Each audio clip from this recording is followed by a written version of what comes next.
Parody? On my Nintendo? It's more likely than you think, unless you live in the US. 遠いな。一人で行くつもり？そう。それとも連れて行っ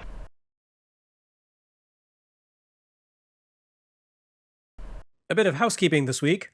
I still have one last Patreon request to fulfill from back in the days when I was actually taking Patreon requests. But I once promised Joseph Wozenak that I would allow myself to be distracted by Konami's Parodius for Famicom. And you know, that's fine. I like Konami, I like Parody, I like Gradius, and here's all of those things together in a beautiful little ball of whimsy.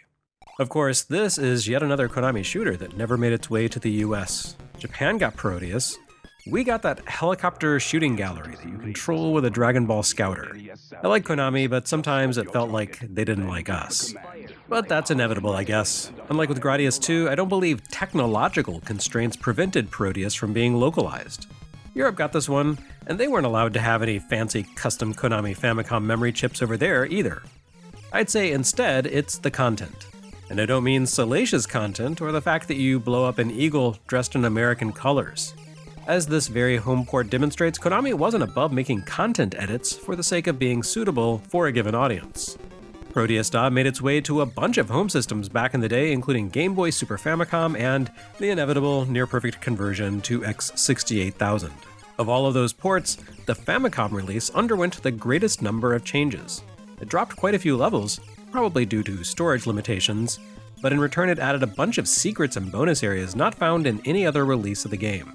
It also overhauled the visuals in certain places, the most notable of these being the second stage, the famous Las Vegas level where you fly through casinos and eventually come face to face with a gigantic, exotic dancer who walks bizarrely back and forth before scuttling off.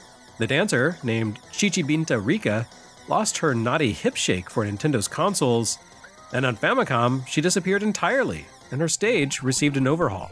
The Vegas Strip is now a circus, which I guess could still be set in Vegas if you assume the level takes place entirely inside of the Circus Casino.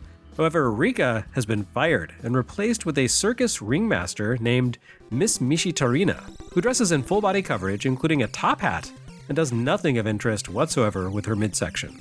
If Konami's graphic artists were willing to go to those lengths to make Rika's stage appropriate for the Famicom set, they could certainly have redrawn her pal, Eagle Sabnosuke, for delicate American sensibilities. Remember, Parodius shipped in 1990, and the Japanese economic miracle hadn't quite run its course, so a certain kind of American would have gotten real head up about a Japanese game where you blow up a symbol of God's favorite country on the planet. Most likely, we just never got Parodius in the US, an absence that continues to this day, because it's a game about comedy. I mean, it's a game about shooting things and blowing them up, but done in a comedic way. For our part, Americans never really cottoned collectively to the shooter genre until shooters became immersive first-person experiences. I don't know what that says about us precisely, but Parodius certainly isn't Doom, which, I will remind you, didn't even exist in 1990, so Konami probably didn't think this game would succeed here, given that its theme involves cartoon penguins flying around a candy-colored world of weirdos blowing up boats that are cats and riding roller coasters. Comedy in video games is tricky. Everyone finds different things funny. For example, I recently took a shotgun blast of comments to the face from people who think the Three Stooges are the living end. That's really weird to me, but then again, my wife has developed a severe tic that causes her to reflexively brace herself and roll her eyes when she senses that I'm about to make a really stupid pun, so who am I to judge humor? And my Stooges' disagreements were mostly with fellow American citizens, who would likely never sanction the tomfoolery of blowing up Eagle Sabnosuke. Parodius is not American-style humor. It's a very distinct form of Japanese cartoon satire distilled into video game form from years of manga, anime, and live comedy. A form that traces its origins back to wordplay and satire and poetry and art during the Edo era. In Japan, wordplay is an art form, which has a lot to do with the ambiguity of grammatical structures and the fact that the written language involves pictographic symbols that can represent multiple concepts and words, some of which look an awful lot alike. That is a petri dish for puns. But there's also comedy like this, where you take a straight-laced thing and make it look incredibly stupid. Parodius, it should be noted, is not incredibly stupid.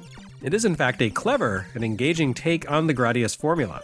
which borrows some signifiers from Twinbee, tunes the difficulty level to give younger players a manageable challenge, and is full of ridiculous-looking characters who do nonsensical things. But if you take away the zany appearance, it's pretty much Gradius 2.5. I mean, most of the enemy formations, and even bosses, directly reference elements of Gradius. And I don't mean the fact that you battle a bunch of weirdo moai heads and sunglasses everywhere you turn. I mean that, for example, Miss Mishitorina is identical in every way besides appearance to the giant robot boss in Gradius 2. But taking away the zany appearance would be missing the point. I mean, it's called Parodius, a parody of Gradius. It's right there in the name. There was a curious explosion of what I can only call parody games in Japan around the time that Parodius made its initial debut in 1988. These games generally took an earnest approach to their gameplay but dressed things up in whimsical mockery of the franchise that they riffed on.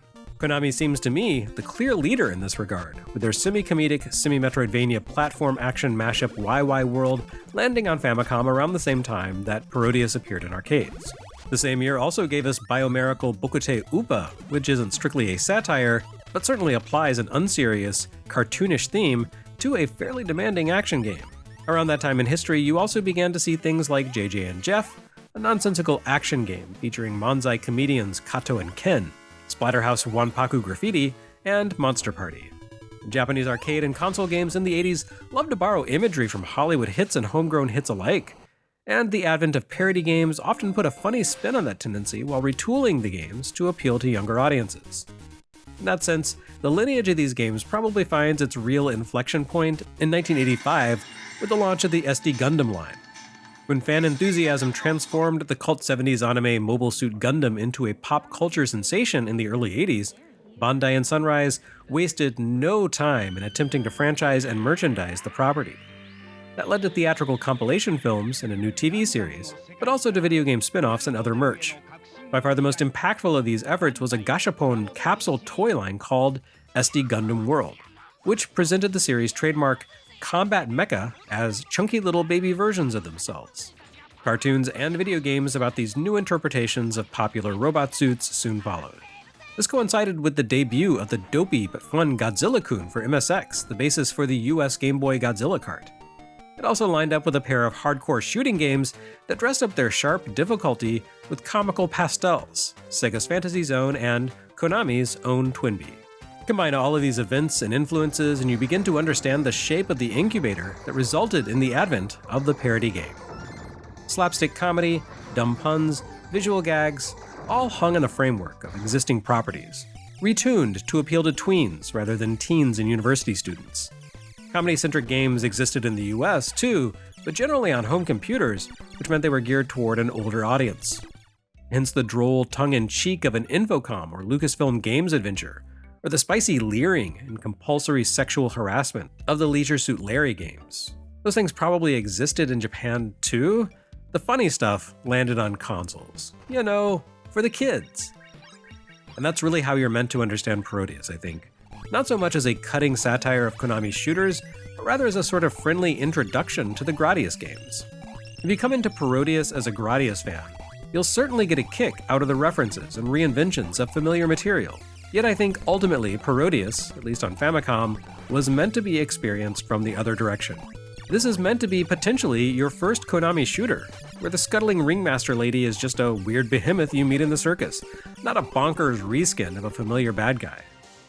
A normal human being could reasonably complete Parodius without committing their life to the task, and then, having done that, maybe move along to the Gradius games in search of a meatier challenge.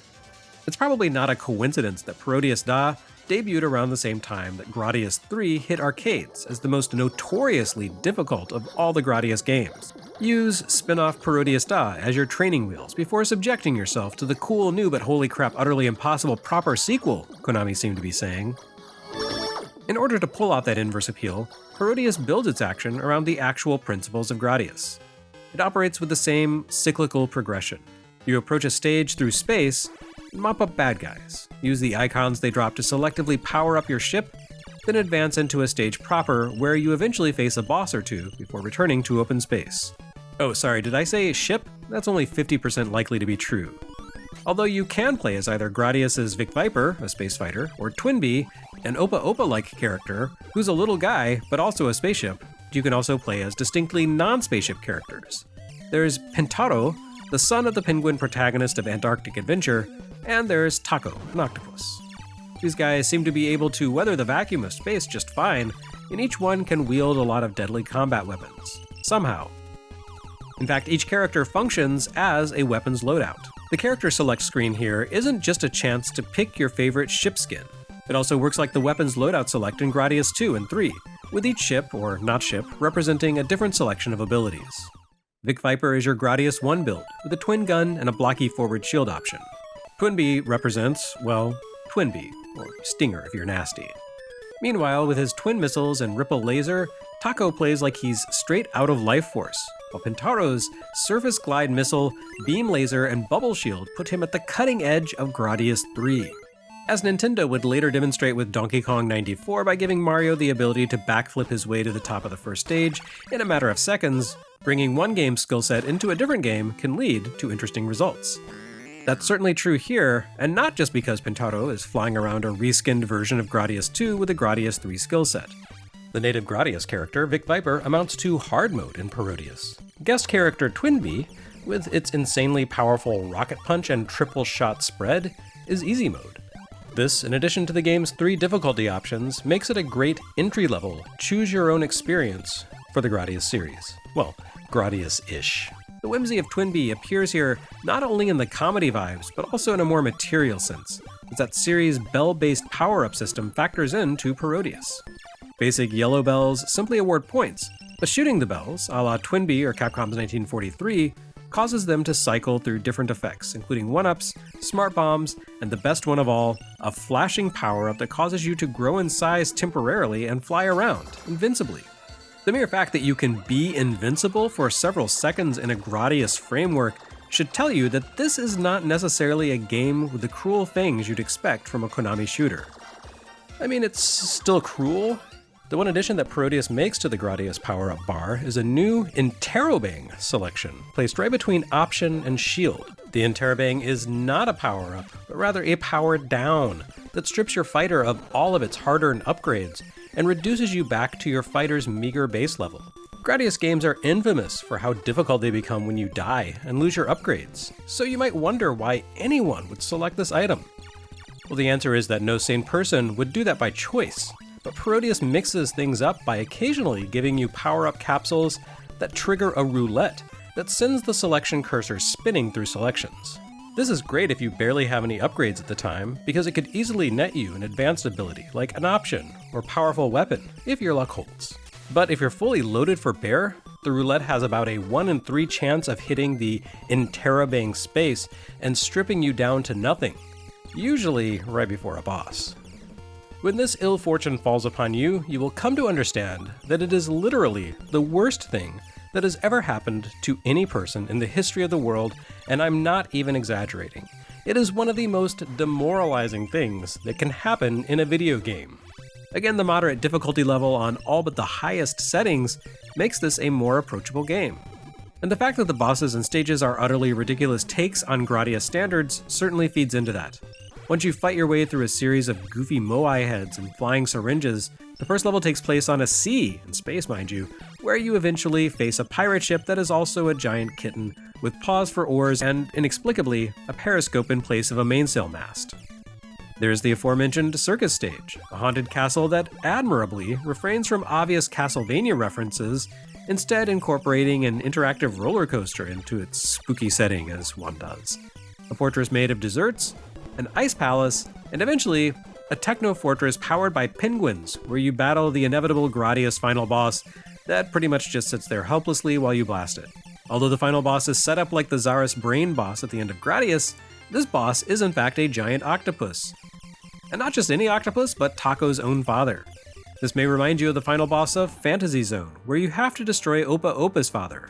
But of course, both of these games were probably just riffing on the most popular pop fiction saga of the prior decade, Star Wars. Like I said, the Japanese parody game subgenre really leans into the way the games industry at the time loved to satirize Hollywood, back before publishers got super skittish about that sort of thing. R.I.P. the courage of our comedy convictions. But you know what? This nonsense connected with audiences, at least in Japan. For a few years, it was a lot easier to find a Parodius sequel in the wild than a Gradius. There was a 9-year gap between Gradius 3 and 4, with only a single PlayStation exclusive, the fantastic but import-only Gradius Gaiden, repping the series. Meanwhile, Parodius Da was followed up with Chatting Parodius and Sexy Parodius within a few years, each of which carried forward themes and elements seen here. Well, maybe not here, specifically in the Famicom version, not a lot of inspiration for Sexy Parodius in this port. But the themes, the character builds, the bosses, and the Twin B Gradius mashups continued from Parodius Da into the sequels. Oh, and the music. According to Parodius composer Hidenori Maezawa, when I interviewed him a billion years ago, the tunes in the original Parodius consisted almost entirely of classical music. Because the team had such a short time to pull the game together, they were forced to grab something royalty-free from the ether.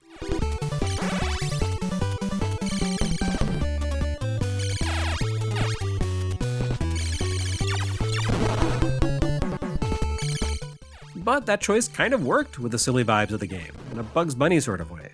And Parodius Da continued the tradition while folding in some remixes of tunes from other Konami games. All in all, not a bad legacy for a game about an octopus shooting his own dad in outer space forever.